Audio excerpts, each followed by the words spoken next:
नमस्कार। जन टीवी के उत्तराखंड के इस खास बुलेटिन में एक बार फिर से आप सभी का बहुत स्वागत है। मैं हूं आपके साथ प्रियंका तिवारी। खबरों को विस्तार से जानेंगे, लेकिन उससे पहले एक नजर हेडलाइंस पर। मनसा देवी मंदिर भगदड़ मामला, सीएम धामी और मंत्री गणेश जोशी ने अस्पताल में जाना घायलों का हाल। मृतकों के परिजनों को 2-2 लाख और घायलों को 50,000 मुआवजे का ऐलान। मनसा देवी मंदिर भगदड़ पर कांग्रेस का निशाना, हरीश रावत ने उठाए सवाल। कहा, ये प्रशासनिक लापरवाही का नतीजा, सरकार को लेना चाहिए सबक।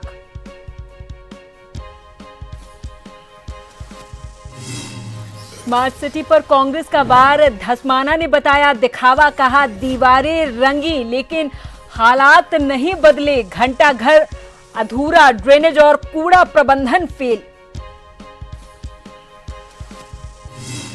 प्रदेश में सोमवार को त्रिस्तरीय पंचायत चुनाव का दूसरा चरण, पोलिंग पार्टियां मतदान केंद्रों के लिए रवाना, अधिकारियों ने दिए दिशा निर्देश।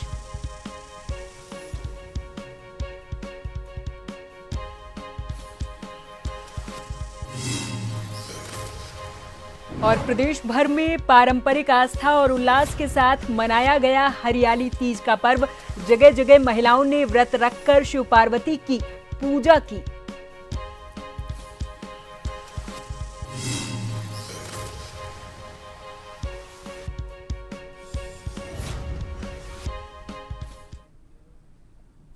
हरिद्वार के प्रसिद्ध मनसा देवी मंदिर मार्ग पर रविवार सुबह एक बड़ा हादसा हुआ है। मंदिर की चढ़ाई के दौरान करंट फैलने की अफवाह के चलते श्रद्धालुओं में भगदड़ मच गई। इस घटना में अब तक 8 की मौत की पुष्टि हुई है, जबकि कई श्रद्धालु इसमें घायल हैं। घटना की सूचना मिलते ही पुलिस और प्रशासनिक टीमें हालांकि मौके पर पहुंच गई थी और राहत और बचाव कार्य शुरू किया है। घायलों को नजदीकी अस्पतालों में भर्ती करवा दिया है। मुख्यमंत्री पुष्कर सिंह धामी ने हादसे पर गहरा दुख जताया और मृतकों के परिजनों को मुआवजा और घायलों के इलाज की घोषणा की है। मृतकों के परिजनों को 2-2 लाख रुपए और घायलों को 50,000 मुआवजे का ऐलान किया। वहीं घटना के बाद से क्षेत्र में दहशत का माहौल है, लेकिन प्रशासन का कहना है कि स्थिति अब पूरे तरीके से नियंत्रण में है।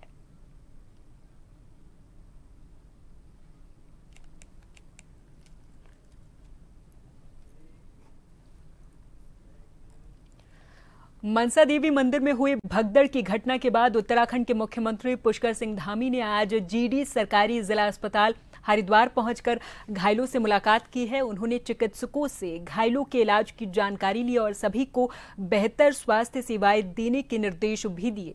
सीएम धामी ने कहा कि सरकार इस हादसे से बेहद दुखी और प्रभावित परिवारों की हर संभव मदद भी की जाएगी। उन्होंने प्रशासन को निर्देश दिए कि पीड़ितों को जल्द से जल्द राहत पहुंचाई जाए और ऐसी घटनाओं की पुनरावृत्ति न हो, इसके लिए पुख्ता इंतजाम भी किए जाएं।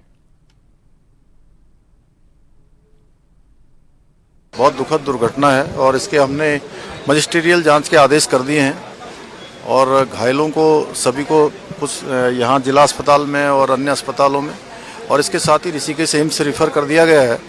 सभी घायलों को ठीक प्रकार से उनको इलाज मिले, ये हमारी प्राथमिकता है। सभी अधिकारीगण, सभी लोग रेस्क्यू के काम में लगे हुए हैं। सभी बचाव के काम पूरी तरह से यहाँ पर हो रहा है। हमारा प्रयास है कि जो घायल हैं जल्दी से जल्दी सभी स्वस्थ हों, उनको अच्छा उपचार मिले और उनको उनके घरों तक छोड़ा जाए। और इसके लिए एक टोल फ्री नंबर भी यहाँ पर जारी कर दिया गया है और सभी से संपर्क किया जा रहा है, उनके परिवार वालों से। और जो परिवार वाले कहीं इधर उधर भी हैं, उनको सबको एक स्थान पर करके यहाँ से प्रशासन हमारा यहाँ से घर तक उनको भेजेगा। और जो घटना हुई है उसके पहले ही मजिस्ट्रियल जांच के आदेश कर दिए गए हैं। मनसा देवी मंदिर में भगदड़ की घटना के बाद उत्तराखंड सरकार के कैबिनेट मंत्री गणेश जोशी ने जिला अस्पताल पहुंचकर घायलों से मुलाकात की है और उनका हालचाल जाना है। उन्होंने डॉक्टर से घायलों के इलाज और स्वास्थ्य स्थिति की जानकारी ली है। मंत्री जोशी ने कहा कि सरकार पीड़ितों के साथ खड़ी और हर घायल को बेहतर चिकित्सा सुविधा मुहैया भी करवाई जा रही। उन्होंने प्रशासन को निर्देश दिए कि राहत और पुनर्वास कार्यों में कोई लापरवाही न हो।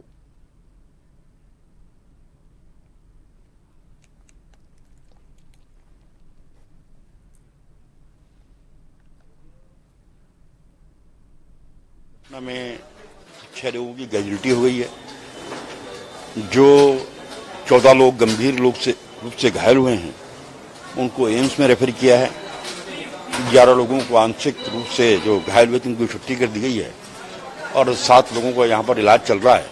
और पूरा हमारा सरकारी तंत्र, हमारे डॉक्टर्स, हमारे जिलाधिकारी सब लोग यहाँ मौके पर हैं और जो इनकी हर संभव मदद है सरकार इनके साथ में खड़ी है, क्योंकि अधिकतर तीर्थयात्री बिहार के, बरेली के, अन्य बाहर के क्षेत्रों से हैं और इस संकट में इनकी जितनी मदद होगी सरकार करेगी।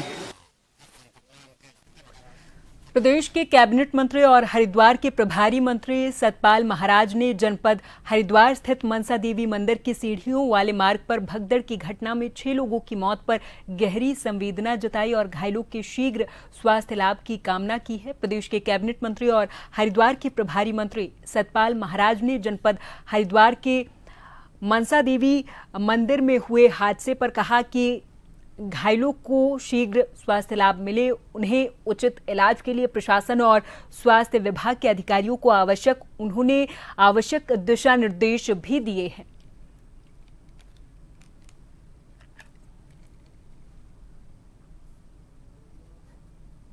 मनसा देवी मंदिर स्थित के मार्ग पर भगदड़ में 6 लोगों की मौत हो गई है, कुछ लोग घायल हैं। सरकार ने जांच के आदेश दे दिए हैं और ये आदेश दिए गए हैं कि जो घायल लोग हैं उनका उपचार कराया जाए।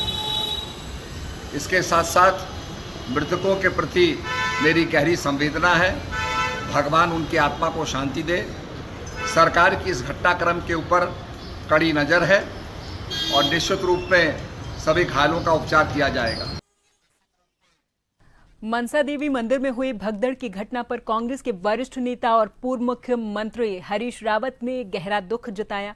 उन्होंने कहा कि एक बेहद दुखद और चिंताजनक हादसा है जिसे रोका जा सकता था अगर प्रशासन पहले से सतर्क होता। हरीश रावत ने सवाल उठाया कि सावन के इस विशेष समय में जब लाखों श्रद्धालु यहां आते हैं तब ऐसी व्यवस्थाएं क्यों नहीं की गई जिससे भीड़ को नियंत्रित किया जा सके। उन्होंने सरकार से मांग की कि दोषियों की जिम्मेदारी तय की जाए और भविष्य में ऐसी घटनाएं ना हो, इसके लिए सख्त कदम उठाए जाएं। सुनाएंगे। मनसा देवी का मंदिर हो, चंडी देवी का मंदिर हो या हमारे तुंगनाथ जी हों और जो ऊंचाई पर स्थित है, वहां ये घटना घटने का कोई कारण समझ में नहीं आता है। मनसा देवी जी की में उड़न खटोले से जा सकते हैं या आप पैदल चढ़ाई चढ़ते हुए जा सकते हैं और इतना लंबा रास्ता है, उसमें 1 लाख आदमी भी आ जाए तो उनको भी मैनेज किया जा सकता है कि मंदिर के अंदर कितने लोग जाएंगे उसको तय किया जा सकता है। तो जब इस तरीके की स्थितियां हैं, उन स्थितियों में इस तरीके की भगदड़ में लोगों का मरना चिंता का विषय है। बल्कि जिस गली में आते हैं वो गली तो जरूर सक्रिय है, वहां यदि स्टैम्पेड हुआ होता तो बात समझ में आती। ये तो ऊपर हुआ है तो वो स्टैम्पेड मेरी समझ में आ नहीं रहा है। कारण जो भी रहे हों, हम गहराई तक जाएंगे, उनका निदान करेंगे ताकि दूसरी बार ऐसी घटना न हो। ये राज्य का संकल्प होना चाहिए। मनसा देवी मंदिर में हुई भगदड़ की घटना पर कांग्रेस प्रदेशाध्यक्ष करण माहरा ने गहरा दुख जताया। उन्होंने कहा कि इस दुखद हादसे में 6 लोगों की मौत और कई गंभीर रूप से घायल हैं। माहरा ने कहा कि ये घटना प्रशासनिक चूक का परिणाम। सावन के कारण मंदिरों में भारी भीड़ रहती है, लेकिन भीड़ के अनुसार पर्याप्त पुलिस व्यवस्था नहीं की गई। उन्होंने सवाल उठाया कि आखिर ऐसी घटनाएं बार बार क्यों हो रही और इनके पीछे जिम्मेदार कौन है। उन्होंने कहा कि ये सोचने का समय है कि धार्मिक आयोजनों में अराजकता क्यों बढ़ रही और कौन लोग सनातन धर्म को बदनाम करने की कोशिश कर रहे।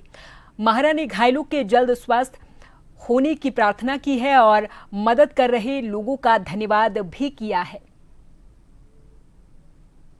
द्वार मनसा देवी मंदिर के निकट बहुत ही दुखद घटना घटी है। भगदड़ में 7 लोगों की मृत्यु हुई है और कई लोग गंभीर रूप से घायल हैं। निश्चित ही बहुत ही दुखद घटना है और ईश्वर से प्रार्थना करता हूं कि जो घायल हुए हैं उनका सही से उपचार हो सके, वो सही हो सके। मासूम बच्चे, बुजुर्ग, महिलाएं, कमजोर लोग इस भगदड़ में कुचले गए। पिछले कुछ वर्षों में लगातार इस तरीके की घटनाएं देखने को मिल रही है, चाहे कुंभ में की घटनाएं हों, चाहे ये हो, चाहे उससे पहले के कई ऐसे आयोजन हुए हों जहां अग्निकांड हुआ और लोग मरे। ये क्यों हो रहा है, इसके पीछे क्या कारण है, इसकी तह पे जाने की आवश्यकता। उत्तराखंड में मानसून सत्र की शुरुआत हो रही, लेकिन प्रदेश में संसदीय कार्य मंत्री का पद खाली है। सदन में संसदीय कार्य मंत्री की अहम भूमिका होती है। ऐसे में सवाल ये खड़े होने लगे हैं कि सत्र के दौरान सरकार की ओर से संसदीय और विधायी कार्यों का पद कौन संभालेगा। वहीं सत्र से पहले मंत्रिमंडल विस्तार को लेकर भी चर्चाएं फिर शुरू हुई हैं। इसी पर देखिए रिपोर्ट। सत्र के दौरान संसदीय और विधायी कार्य मंत्री का अहम रोल रहता है। सदन में सत्र की कार्यवाही के दौरान सदन में सत्ता पक्ष की ओर से सरकार का पक्ष रखना हो या फिर विपक्ष के तमाम सवालों का जवाब देना हो, ऐसे तमाम जिम्मेदारियां संसदीय कार्य मंत्री के पास ही होती हैं। लेकिन फिलहाल उत्तराखंड में संसदीय कार्य मंत्री का पद खाली है। 17 मार्च 2025 को धामी कैबिनेट में संसदीय कार्य मंत्री रहे प्रेमचंद अग्रवाल ने इस्तीफा दे दिया था। इसके बाद से यह पद खाली रहा। अब 19 तारीख से विधानसभा सत्र शुरू होने जा रहा है। ऐसे में उससे पहले संसदीय कार्य मंत्री की जिम्मेदारी कौन संभालेगा, इसको लेकर चर्चा तेज हो गई है। वहीं इधर बीजेपी प्रदेश अध्यक्ष महेंद्र भट्ट ने कहा कि मुख्यमंत्री पुष्कर सिंह धामी हर तरह के निर्णय लेने में सक्षम है और अभी सत्र आहूत होने में काफी समय है। उससे पहले मुख्यमंत्री संसदीय कार्य मंत्री की घोषणा करेंगे। माननीय मुख्यमंत्री जी हर चीज के निर्णय लेने के स्वतंत्र है। सदन की कार्रवाई अभी 1 माह शेष है। बहुत जल्दी माननीय मुख्यमंत्री जी कौन से कार्य मंत्री होंगे उसकी विभाग में घोषणा करेंगे। हाँ, ये बड़ी बात है, इस बार का सत्र देशपाल राजधानी गैरसैंण में होने जा रहा है। इस निर्णय के लिए मुख्यमंत्री का हम स्वागत आभार। दूसरी ओर विपक्षी पार्टी कांग्रेस इसको लेकर सरकार पर चुटकी ले रही है। कांग्रेस के प्रदेश संगठन उपाध्यक्ष सूर्यकांत धस्माना ने कहा कि संसदीय कार्य मंत्री की कोई जरूरत ही नहीं है और न ही मंत्रियों की, वह स्वयं सब काम संभाल सकते हैं, जैसे केंद्र में प्रधानमंत्री नरेंद्र मोदी कर रहे हैं। इस राज्य में अगर पूरा मंत्रिमंडल भी ना हो तो धामी जी धाकड़ है, वो अकेले चला सकते हैं। महाजनों ये नगदा सपनता, जैसे केंद्र में बैठे हुए मोदी जी रेल का भी उद्घाटन करते हैं, पुल का भी करते हैं, सुरंग का भी करते हैं, अस्पताल का भी करते हैं, शौचालय का भी करते हैं, वैसे ही धामी जी सब कुछ कर सकते हैं। सुबोध जी की भी जरूरत नहीं है, सौरभ जी की भी जरूरत नहीं है, रेखा जी की भी जरूरत नहीं है, सतपाल जी की भी जरूरत नहीं है, किसी संसदीय कार्य मंत्री की जरूरत नहीं है। फिलहाल उत्तराखंड में कैबिनेट विस्तार की संभावनाएं बहुत कम हैं। ऐसे में सरकार किस मंत्री को संसदीय कार्य मंत्री की जिम्मेदारी दे सकती है, उनमें सबसे पहला नाम कैबिनेट मंत्री सुबोध उनियाल का बताया जा रहा है। अब देखना दिलचस्प होगा कि आखिर सरकार किस मंत्री को संसदीय कार्य मंत्री की जिम्मेदारी सौंपेगी। ब्यूरो रिपोर्ट, जन टीवी।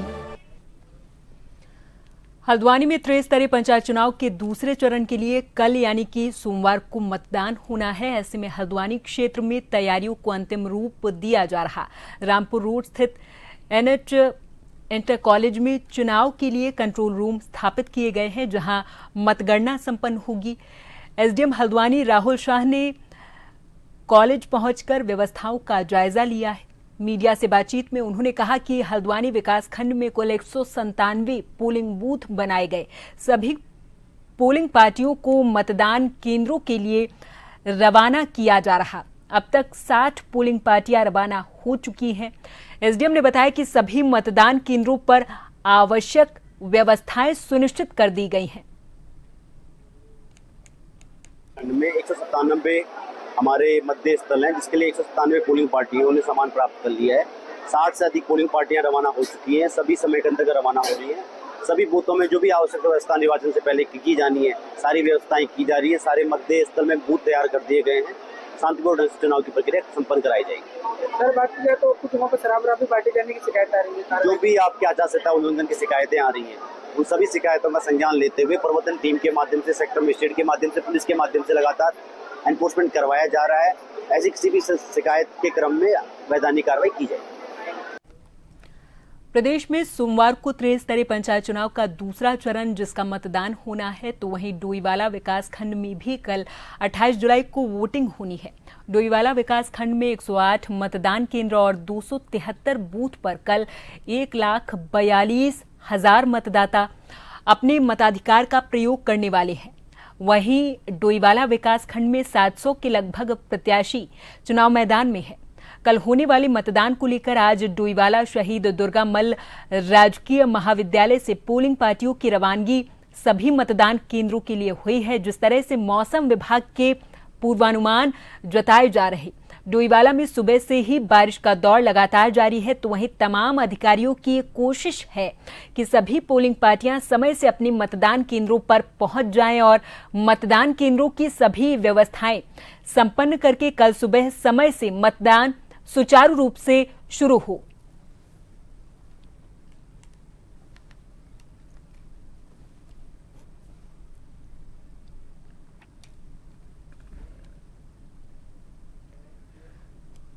चंपावत जिले के बाराकोट और चंपावत ब्लॉक में द्वितीय चरण का पंचायत चुनाव सोमवार को होना है। रविवार को जिला निर्वाचन अधिकारी मनीष कुमार के निर्देश पर 51 पोलिंग पार्टियां मतदान सामग्री के साथ मतदान केंद्रों के लिए रवाना हुई हैं। बाराकोट ब्लॉक से रिटर्निंग ऑफिसर दीप्ति कीर्ति तिवारी और खंड विकास अधिकारी मोनिका पाल की निगरानी में सुबह 8 बजे पोलिंग पार्टियों को रवाना किया गया। इस दौरान डीएम मनीष कुमार ने सभी मतदान कर्मियों को निर्वाचन प्रक्रिया को शांतिपूर्ण और निष्पक्ष रूप से संपन्न कराने के निर्देश दिए हैं। मतदान कर्मियों में चुनाव को लेकर उत्साह है। त्रिस्तरीय पंचायत सामान्य निर्वाचन 2025 के क्रम में विकासखंड बाराकोट में दूसरे चरण में मतदान होने हैं और आज हमने 51 पार्टियां रवाना कर दी हैं और उनमें से कुछ पार्टियां अपने बूथ्स पर पहुंच भी गई हैं। पार्टी में कुछ पोलिंग स्टाफ है और उसके साथ फोर्सेस भी रवाना की गई हैं। हमारे कुछ बूथ अति संवेदनशील हैं और कुछ बूथ संवेदनशील हैं जिनमें हमने कल ही पार्टीज़ को रवाना कर दिया था और उसके साथ साथ हमने सारी तैयारियां मानसून के हिसाब से करी हैं। पार्टीज़ को बैलेट बॉक्सेस के लिए वाटरप्रूफ बैग्स भी दिए गए हैं और साथ साथ पार्टीज़ में जो लोग हैं उनको रेनकोट्स भी प्रोवाइड कराई गई हैं तथा अन्य व्यवस्थाएं भी बूथ्स पे सुनिश्चित करवाई गई हैं। देहरादून में स्मार्ट सिटी प्रोजेक्ट के नाम पर हुए भारी भरकम खर्च के बावजूद शहर की जमीनी हालात पर कांग्रेस ने बड़ा हमला बोला। उत्तराखंड कांग्रेस संगठन के उपाध्यक्ष सूर्यकांत धस्माना ने कहा कि स्मार्ट सिटी की आड़ में केवल बोर्ड लगे, दीवारें रंगी गई और करोड़ों के टेंडर बांटे गए, लेकिन असल समस्याएं जस की तस रही हैं। उन्होंने आरोप लगाया कि 1,500 करोड़ रुपए खर्च होने के बाद भी घंटा घर का जीर्णोद्धार अधूरा है। पर्यटन बाजार जर्जर हाल में है। ड्रेनेज सिस्टम एक बारिश में जवाब दे देता है और कूड़ा प्रबंधन पूरे तरीके से ध्वस्त है।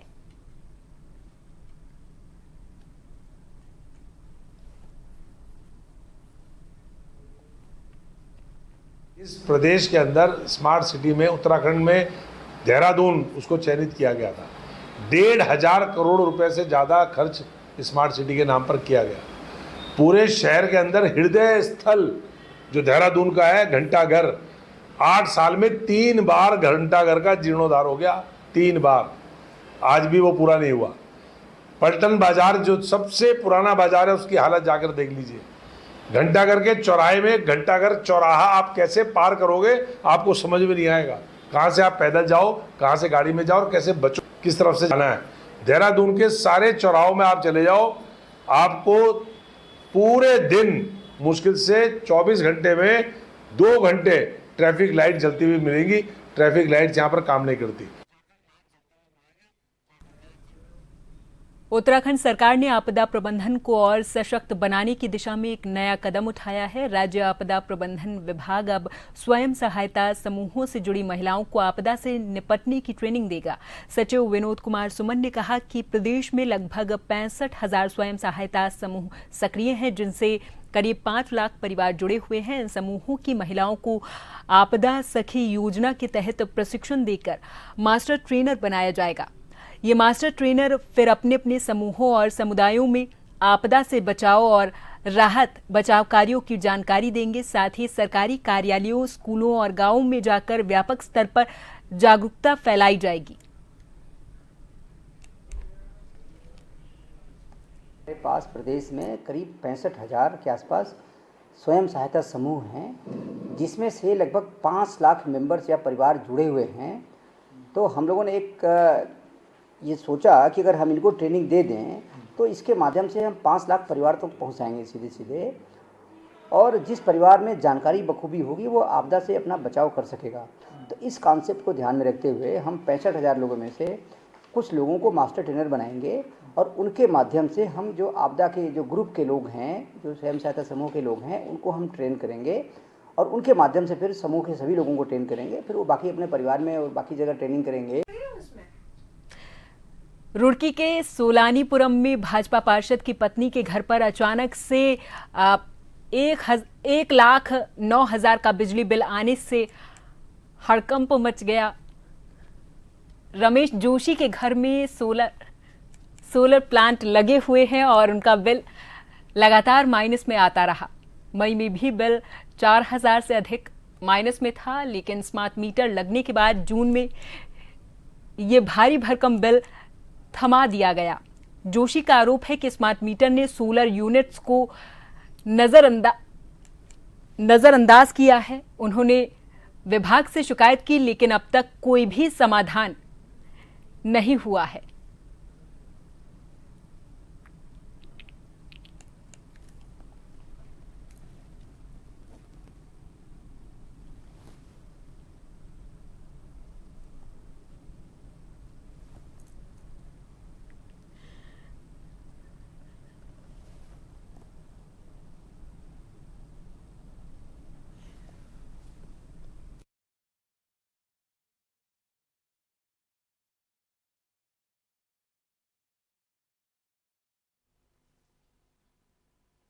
सरकार की योजना एक आई जिसमें स्मार्ट मीटर लगाने की योजना आई, तो हमारे माध्यम से, क्योंकि हम वार्ड के प्रतिनिधि हैं, सबसे पहले हमारे निवास पर आए तो हमने सहर्ष उनको स्वीकृति दी और हमने कहा कि ठीक है, सरकारी की योजना है तो हम लोग आगे बढ़कर इसमें काम करेंगे। 5 जून को मेरे यहाँ सीलिंग रिपोर्ट है, जो स्मार्ट मीटर लगाया था, इसमें रीडिंग 00 है और अब मेरे पास बिल इन्होंने 1,09,000 रुपये का, जो 1,09,173 रुपये का बिल मेरे ऊपर बकाया करते हुए, जो 4,200 रुपये मेरे ड्यू सरकार के ऊपर थे, उसको माइनस करते हुए 1,04,951 रुपये का बिल मेरे ऊपर ड्यू कर दिया। सरकार को जो भी है ये तो गलत है ना, जब मैंने इतना बिजली का बिल खर्च ही नहीं किया, और ये तो हम लोग जनप्रतिनिधि, चलो त्रुटि भी होगी सुधार में भी आ जाएगी। मैं आज एक्शन साहब से मिला था, उनको व्हाट्सएप भी किया, उन्होंने भी आश्वासन दिया। आज मैं DGM साहब से भी मिला था और उनको भी सारे बात बताई, उन्होंने भी आश्वासन दिया कि 3-4 दिन में आप निश्चिंत रहिए, आपका ये व्यवस्था हो जाएगी।